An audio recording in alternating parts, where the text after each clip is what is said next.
गुरुदेवा जगत गुरुदेवा जय गुरुदेवा जगत गुरुदेवा जय गुरुदेवा जगत गुरुदेवा जय गुरुदेवा।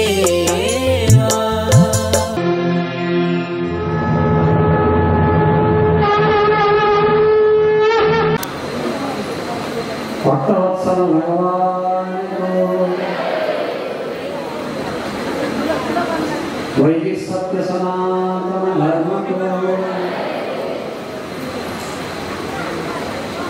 समादरणीय मंचासीन समस्त विश्ववंदनीय भक्त भागवत संत र आचार्य प्रवर्त सबैको हृदयभित्र रहनुभएका परमात्माको चरणमा अनन्त अनन्त अभिनन्दन वन्दन साष्टाङ्ग प्रणाम समर्पण गर्दछु। र यो 3 दिवसीय श्री निर्मार्ग राष्ट्रिय महासम्मेलन भनेर यहाँ आयोजना भएको छ। आदरणीय स्वामीजीको विशेष बारम्बार अनुरोध आग्रहलाई अंगीकार गर्दै हामी यहाँ जम्मा भएका छौँ। त मैले धेरै निर्माण दर्शनको विषयमा त्यति धेरै अध्ययन त छैन। मैले आफ्नो सांख्य वेदान्त अद्वैत वेदान्त आद्य जगद्गुरु भगवत्पाद शङ्कराचार्यद्वारा भाष्य गरिएको त्यो सिद्धान्तको यत्किञ्चित अलिकति अध्ययन गरेको छु र त्यही अध्यापन गराउँछु। धेरै यहाँ जान्नुहुन्छ महेश सन्यास आश्रम महेश संस्कृत गुरुकुल देवघाट धाममा नै ब्रह्मलिङ गुरुवरको चरणमा रहेर हामीले यत्किञ्चित अध्ययन गरेका हौँ। र यो जो अद्वैत वेदान्तको सिद्धान्त छ यसमा एउटै परमात्मा तत्त्वले अनन्त रूपमा आफ्ना आकार र विग्रहहरू लिएर प्रकट हुनुहुन्छ भन्ने स्वरूप र सिद्धान्तलाई अंगीकार गरेको हुनाले राधा र कृष्ण भगवान शिव र पार्वती अथवा विष्णु लक्ष्मी राम सीता गणेश दुर्गा सबै हामीलाई एकदम आफ्नै नजिकको उपास्य इष्ट स्वरूपको रूपमा प्रकाशित हुन्छ। त्यही भएर हामी कोही भावले कोही सनातन दृष्टिले हामी प्रणाम गर्दछौँ र त्यही भावले यहाँ भगवान राधा सर्वेश्वर राधारमण भगवानको आराधना र उपासना गर्ने यो विशिष्ट सम्प्रदायको एउटा महासम्मेलन भइरहेको छ। एक प्रकारको यो सम्प्रदायको यस्तो खालको सम्मेलन आयोजना अघि पछि हुने गरेको छ कि छैन मलाई त्यति थाहा छैन। एक प्रकारले सानो सानो कुम्भ भनेर भन्न पनि हुने खालको यो कार्यक्रम भइरहेको छ र हामीहरू यहाँ त्यो केही आफूले हुन त हामी आफूलाई त्यो शिव स्वरूपको उपासनामा प्रतिदिन लगाउने गरेका छौँ। तर मैले भगवान राधा र कृष्णलाई त्यही शिव स्वरूपै ठानेर प्रणाम गर्दछु। त्यो मेरो सम्प्रदायले मेरो ज्ञान परम्पराले मलाई दिएको शिक्षाको फल हो। यसै गरी भगवती दुर्गालाई पनि म त्यही शिव स्वरूपै ठानेर प्रणाम गर्दछु र यहाँ सबै रहनुभएका आचार्यहरूलाई हामी त्यही शिव स्वरूपै ठानेर प्रणाम गर्दछौँ। र हामी दिनदिनै रुद्राभिषेक पढ्छौँ र रुद्राभिषेकमा त रुद्राष्टाध्यायको अध्ययन अनुशीलन गरिरहँदा मलाई यस्तो एउटा भावले छुन्छ। त्यहाँ के भनेको छ भने नमः स्वभ्यः स्वपतिभ्यश्च वो नमो नमः यहाँसम्म कि तस्कराणां पतये नमो नमः गुरुञ्चानां पतये नमो नमः अथवा त्यसको अर्थ के भने चोर डाका अथवा कुकुर र कुकुर पाल्नेवाला चण्डा हामीले जसलाई गाली गर्दा चाण्डाल जस्तो रहेछ भनेर भन्छौँ त्यो रूपमा समेत त्यही परमात्मा तत्त्व व्याप्त हुनुभएको छ। आखिर परमात्माको निवास नभएदेखि त्यो चण्डाल कसरी बन्थ्यो त्यो कुकुर कसरी बन्थ्यो। त्यही भएर कुकुरको रूपमा पनि त्यही परमात्मा चण्डालको रूपमा पनि त्यही परमात्मा हुनुहुन्छ भनेर प्रणाम गर्ने संस्कृतिका हामी अनुयायी।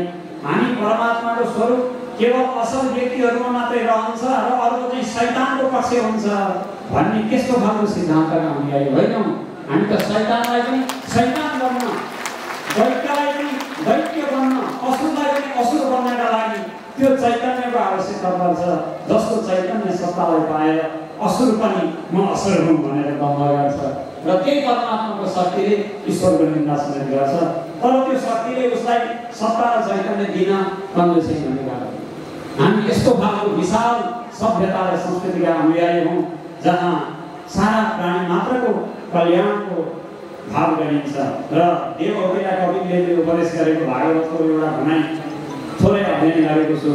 भगवान कपिलले भन्नुहुन्छ सारा प्राणीहरूलाई भगवत स्वरूपमा वन्दना गर मनसैतानि भूतानि प्रणम्य बहुमानयन् ईश्वरो जीवकलया प्रविष्टो भगवान् इति। जीवकलाको रूपमा भगवानले ईश्वरले प्रविष्ट हुनुभएको छ। हृदयभित्र प्रविष्ट परमात्मा नै अनन्त प्राणीहरूको रूपमा प्रकाशित भइरहेको छ, प्रकट भइरहेको छ, यस्तो हामी मान्दछौँ। र भागवतको यति चाहिँ अध्ययन गरिरहँदा त्यहाँ एउटा अद्वैत वेदान्तको जो परम्परा भनिन्छ, नारायण पद्मभवम भन्नेवाला जो परम्परा छ, त्यसको उपदेशको झलक चतुश्लोकी भागवतमा हामी देख्छौँ, जहाँ नारायण भगवानले सिधै ब्रह्माजीलाई उपदेश गर्नुभएको प्रसङ्ग चतुश्लोकी भागवतको रूपमा देखिन्छ। त्यस्तै अर्को 11 स्कन्धमा हंसोपाख्यानको रूपमा हंसले 4 सनत कुमार, सनत सनन्दन सनातन सनत कुमारलाई 4 कुमारहरूलाई उपदेश गर्नुभएको हंस गुह्य हंसोपाख्यान पनि हुनुहुन्छ। त्यसको उपदेश पनि हामी पाउँछौँ। अरू सम्प्रदायका पनि सायद उपदेशहरू भागवतमा होला नि, मैले त्यति धेरै जान्दिनँ। यी दुईटा परम्पराका उपदेशहरू भागवतमा स्वतः शब्दले नै संस्कृत पढ्ने हरेक मान्छेलाई थाहा हुने गरी बताइएको कुरा हो। हंसोपाख्यानको त्यो भाग सायद मैले यो निमार्ग दर्शनतिर अध्ययन गरेको छैन। निमार्ग दर्शनको सम्पूर्ण परम्परामा त्यो हंसोपाख्यानको छाप होला मैले मान्दछु। र चतुश्लोकी भागवतको जुन सिद्धान्त छ त्यसको छाप समग्र वेदान्त परम्परामा छ। अन्वय व्यतिरेकको समेत यहाँ चर्चा गरेको छ, जुन कुरालाई आजसम्म हामीहरू विशेष पालन गरेका छौँ। र अघि हाम्रो गुरुजीले उहाँको मलाई त्यति नाम भन्न मन लाग्दैन, नेपाली भाषाका प्रसिद्ध अभियन्ता हुनुहुन्छ। उहाँको गुरुले के अरे उहाँले के भन्नुभयो भन्दा भाषा र संस्कृतिलाई नेपालमा अलिकति अप्ठ्यारो पारिएको छ। र उहाँको कस्तो योगदान छ भने एकजना झलवादी अभियन्ता भनेर तारानाथ शर्मालाई तालव्य स लेख्नु छोडेर गम्य स भनेर लेख्नु थाल्नुभएको। उहाँले त्यसलाई चाहिँ प्रतिवाद गरेर त्यो दन्त्य स लेखेको त शरमा भनेको वेदमा कुकुर्नीको नाम आउँछ, त्यो कुकुर्नीको नाम किन लेख्नुहुन्छ भनेर उहाँले फेरि तालव्य सलाई लेख्नु भयो। उहाँ त्यस्तो विशिष्ट विद्वान हुनुहुन्छ। यस्ता विशिष्ट विद्वानहरूको दर्शन र यहाँका पवित्र अमरात्मा हृदय पवित्र सन्त विश्ववन्दनीय महात्माहरूको वन्दन गर्ने अभियान यो कार्यक्रममा हामी उपस्थित भइयो। निमार्ग दर्शनमा भगवानका चतुर्व्यूह अथवा त्यसलाई चतुष्पाद विशिष्ट ब्रह्मको चिन्तन भनेर कतै मैले अध्ययन गरेको थिएँ, सायद मुकुन्द गुरुले होइन भन्नुहोला। प्रथम पाद जीव, द्वितीय पाद जगत, तृतीय पाद ईश्वर, चतुर्थ पाद अक्षर ब्रह्म। यसरी चतुष्पाद विशिष्ट ब्रह्मको चिन्तन लिएर त्यो द्वैताद्वैत सिद्धान्त चलेको छ। जीव, जगत, ईश्वर यो त्रिपाद एउटा व्यवहारको पाद हो भने यी तिनटैको अधिष्ठानको रूपमा आश्रयको रूपमा रहेको अक्षर ब्रह्म त्यो अद्वितीय निर्गुण निराकार हामी जे वेदान्तमा जे भन्छौँ त्यो सबै थोक त्यो अक्षर ब्रह्मको स्वरूपमा लाग्दछ। यसरी व्यवहारको चाहिँ जीव, जगत, ईश्वरको पाल अनि त्यसपछि परमार्थको अक्षर ब्रह्मको पाल। व्यवहार र परमार्थको दुईटै एउटा व्यवहारमा देखिएको द्वैत रूपी पाद र परमार्थमा रहेको अद्वैत पाद, यो दुईटालाई नै चिन्तन गरेर एउटा दर्शनको रूपमा प्रदान गर्नुभएका निमार्ग महामुनिन्द्र, जसले नीलको रूपमा सूर्यको दर्शन गराइदिनु भयो भनेर भनिन्छ। हामी त ऐना लिएर यसो टल्काएर मात्रै सूर्य देखाउन सक्छौँ, नीलको रूपमा हामी देखाउन सक्ने सामर्थ्य हामी कसैको छैन। यस्ता पवित्र सन्तले प्रारम्भ गर्नुभएको भाष्य लेखेर त्यसलाई प्रवर्तन गर्नुभएको यो परम्परामा यहाँ आबद्ध हुनुहुन्छ। मेचीदेखि महाकालीसम्मका विभिन्न श्रद्धालुहरू आउनुभएको छ। सनातन धर्मको रक्षा गर्नुपर्छ, सनातन धर्मलाई एक ठाउँमा जोड्नुपर्छ। र यस्तै सम्मेलन मैले आचार्यश्रीलाई अनुरोध गर्न चाहन्छु। यसरी विभिन्न सम्प्रदायका आफ्ना सम्मेलनहरू त हामीले बारम्बार गर्ने गरेका छौँ। यस्तै वैदिक सनातनीहरूको एउटा सारा सबै थरी सम्प्रदायका आचार्यहरूलाई सँगै राखेर सँगै बसेर एउटा महासम्मेलन जो वैदिक सनातन परम्पराको एउटा सम्मेलन जस्तो एउटा आयोजना हुन अति आयोजना गर्छु। हामी त जोडिएका छौँ, एक एकवटा सम्प्रदायका आबद्ध भएका व्यक्तिहरू जोडिएका छौँ, तर समग्र यावत सन्तहरूको एउटा मण्डली सार्वजनिकसँगै बसेर सनातन धर्मको मात्रै कुरा गरेर सनातन धर्म चाहिँ के हो भन्ने कुरालाई लिएर एउटा विमर्श एउटा चिन्तन नेपालमा आवश्यक भएको छ। फेरि पनि यो विविधतालाई जोड्न एउटा कडी एउटा सूत्रको आवश्यकता छ। आचार्य शङ्करको पालामा पनि त्यही सूत्रको काम उहाँले गर्नुभएको थियो, अरू आचार्यहरूले पनि त्यही सूत्रकै काम गर्नुभएको हो। फेरि पनि हामीले त्यो सूत्रको काम गरौँ भन्दै यो सम्पूर्ण सम्मेलन आयोजना गर्नुभएका आयोजक, यसका प्रेरणा राजकोट परमपूज्य महाराज श्री र अरू समस्त विभिन्न पीठ उपपीठ र अखडाहरूबाट यहाँ आफ्ना धर्मस्थलहरूबाट आउनुभएका समस्त आचार्यहरू, यहाँ श्रोताको रूपमा गर्नुभएका समस्त मातृशक्ति पितृशक्ति, यहाँ सबैको हृदयभित्र गर्नुभएका परमात्मालाई भगवान् श्रीकृष्णलाई बारम्बार वन्दन गर्दै साष्टाङ्ग प्रणाम गर्दै मेरो यो सद्भाव राधा सर्वेश्वर भगवानमा प्राप्त होस् भन्ने प्रार्थना गर्दछु र मेरो यो शुभकामना कार्यक्रम सफलताको कामना सहित मेरो मन्तव्यलाई आजको मन्तव्यलाई विराम गर्दछु। ओम जय श्री राधा सर्वेश्वर भगवानको वैदिक सनातन धर्मको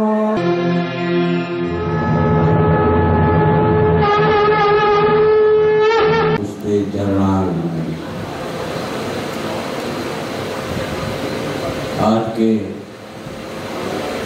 इस पावन और विश्व की एकमात्र पूर्ण रूपेण हिंदू धरती में समायोजित इस निम्बार्क संप्रदाय का सम्मेलन राष्ट्रीय नहीं अपितु ये एक अंतरराष्ट्रीय सम्मेलन है और इसकी अध्यक्षता कर रहे हिंदू राष्ट्र नेपाल के श्रीमद जगत गुरु श्री निम्बार्काचार्य स्वामी जी महाराज जो हमारे यहाँ विराजमान है।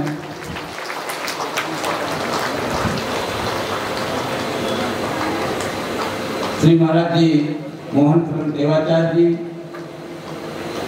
हमारे वृंदावन से पधारे हरव्यासी निर्वाणी अखाड़े के श्रीमान एवं हमारे ब्रज प्रदेश के अखाड़ा परिषद के अध्यक्ष श्री महंत शंकर जी महाराज, श्री महंत हेमकांत शरण देवाचार्य जी महाराज और आप सबकी धरती से निकलकर विश्व में देदीप्यमान हो रहे हमारे श्रीमंत वासुदेव शरण जी महाराज जी, मेरे बगल में श्री महंत भूप नारायण जी महाराज, उनके बगल में हमारे अतिप्रिय नागा नारायण दास जी महाराज एवं मंच पर हमारी आंखों से ओझल अन्य अन्य जो भी विद्वजन यहाँ विराजमान है और इस नेपाल के संस्कृति के रखवाले और नेपाल के गौरव विद्वान जो यहाँ विराजमान है सभी का वंदन। मातृशक्ति एवं समस्त निम्बार्क संप्रदाय के अनुयायी जन, मात्र 2-4 मिनट में मैं बात कहूँगा, समय भी नहीं है, संचालक का ऐसा निर्देश भी है। आज आप हम सब जिस वातावरण में जी रहे हैं, जो हमारे ही राष्ट्र नहीं अपितु विश्व में मानवीय मूल्यों के पतन का युग है, चारित्रिक क्षरण का युग है, सांस्कृतिक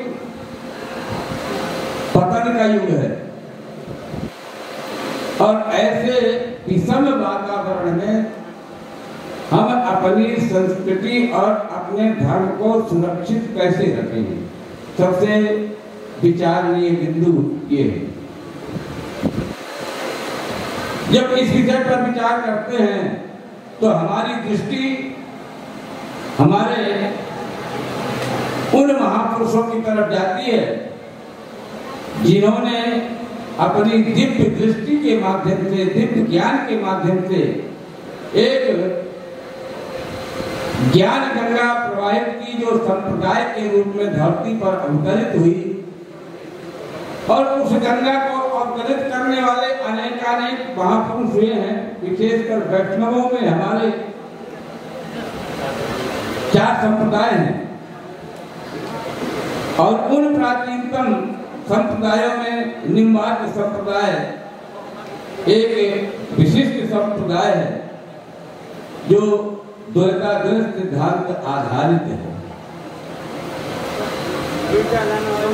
और मैं तो ये कहूंगा कि शायद नेपाल की धरती में पैदा होने वाले नर और नारी जितना भारत के इस संप्रदाय से जुड़े हैं, शायद किसी अन्य संप्रदाय से इतना जुड़ाव नहीं होगा। और ये भारत और नेपाल को एक करने में, भारत और नेपाल को जोड़ने में एक महत्वपूर्ण पुल का निर्माण हमारे आचार्यों के माध्यम से किया गया है। जिस पुल में बैठकर आप सब भारत की भूमि में जाके भ्रमण करते हैं और वहां से वापस आकर और वहां के संयोए हुए ज्ञान को लाके नेपाल में आप प्रचारित और प्रसारित करते हैं। और उसी कड़ी में हमारे मध्य विराजमान आज श्री जगत गुरु जी महाराज, जो इसमें हम जब इनका पट्टाभिषेक हुआ था उस समय भी आए थे, तो आप उसी वृंदावन से शिक्षित और दीक्षित होकर के आए और यहाँ आकर के एक बहुत बड़ा जन अभियान चलाया जन चेतना फैलाने के लिए। और वो उसका परिणाम है कि आज ये इतना बड़ा एक सम्मेलन संप्रदाय को विकसित, संप्रदाय को जागृत और संप्रदाय को फैलाने के लिए किया जा रहा है। मैं एक बात कहकर अपनी बात पूरी करूंगा। हमारे यहाँ चाहे वो नेपाल हो, भारत हो, अमेरिका हो, कोई भी हो, चाहे किसी भी संस्कृति का देश हो, लेकिन सब में एक चीज पर विशेष जोर दिया जाता है और वो है शिक्षा। शिक्षा शब्द एक अपरिहार्य शब्द है मनुष्यता के लिए, मानवीय उत्थान के लिए। शिक्षित हुए बिना ऐसा मानते हैं हम, और जो सत्य है कि बिना शिक्षा के व्यक्ति का विकास नहीं हो सकता, समाज का विकास नहीं हो सकता और राष्ट्र का विकास नहीं हो सकता। लेकिन जो अति महत्वपूर्ण दूसरा शब्द है दीक्षा, उस दीक्षा शब्द को हम भूल जाते हैं और केवल शिक्षा शब्द को लेकर आगे बढ़ पड़ते हैं और यहीं से संस्कारहीनता का अभ्युदय होता है। संस्कारित समाज बनाना है, संस्कारित राष्ट्र बनाना है, तो शिक्षा के साथ में दीक्षा का होना अति अनिवार्य है। शिक्षा हमारी अगर पाश्चात्य संस्कृति आधारित भी है, लेकिन उस बच्चे को हमने दीक्षित किया है अपने वैष्णव परंपरा के तहत, तो शायद हो सकता है कि उसके ऊपर में उस पश्चिमी सभ्यता का प्रभाव नहीं पड़ेगा, क्योंकि उसके अंतःकरण में शिक्षा जो है चेतन मन को जागृत करती है, चेतन मन पर प्रभाव करती है, चेतन बुद्धि को प्रकाशित करती है। लेकिन दीक्षा अचेतन मन अचेतन बुद्धि को प्रकाशित करती है। तो इस वजह से दीक्षित होना अति अनिवार्य है, और उस अनिवार्यता को आप समझेंगे तो निश्चित रूप से संप्रदाय का ज्ञान आपका बढ़ेगा, संप्रदाय के प्रति आपकी निष्ठा बढ़ेगी, संप्रदाय के प्रति आपका समर्पण बढ़ेगा, और उस संप्रदाय को विकसित करने के लिए आप आगे बढ़ेंगे। क्योंकि विश्व में एकमात्र ये हमारी हिंदू संस्कृति है जिसने वैचारिक क्रांति लाकर अपने को विकसित किया है। बाकी कोई ऐसी संस्कृति नहीं है जो बिना खूनी क्रांति के विकसित हुई हो, बिना खूनी क्रांति के फैली हो। विश्व की अन्य कोई भी संस्कृति ऐसी नहीं। विश्व की जो भी संस्कृति भी फैली वो खूनी क्रांति के माध्यम से फैली। लेकिन विश्व में अगर हमारी सत्य सनातन वैदिक हिंदू संस्कृति फैली तो ये एकमात्र वैचारिक क्रांति के माध्यम से फैली। और उस वैचारिक क्रांति का जीता जागता उदाहरण है कि जो उस परंपरा से चल करके वैचारिक क्रांति यहाँ तक आई, आज उसी क्रांति के बलबूते पर पूरे नेपाल में इतना बड़ा समायोजन निम्बार्क संप्रदाय का हो रहा है, और निम्बार्क संप्रदाय नेपाल को आच्छादित करने जा रहा है। आप लोग अगर इसी तरह से प्रयासरत रहे तो निश्चित है कि इस नेपाल को ये एक दिन आपका निम्बार्क संप्रदाय अपने छत्ते के नीचे लेगा, और ये नेपाल निम्बार्क संप्रदाय युक्त होगा। यही शुभकामना, यही शुभेच्छा करते हुए वाणी को विराम। जय जय श्री राम।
संसार यो जगत का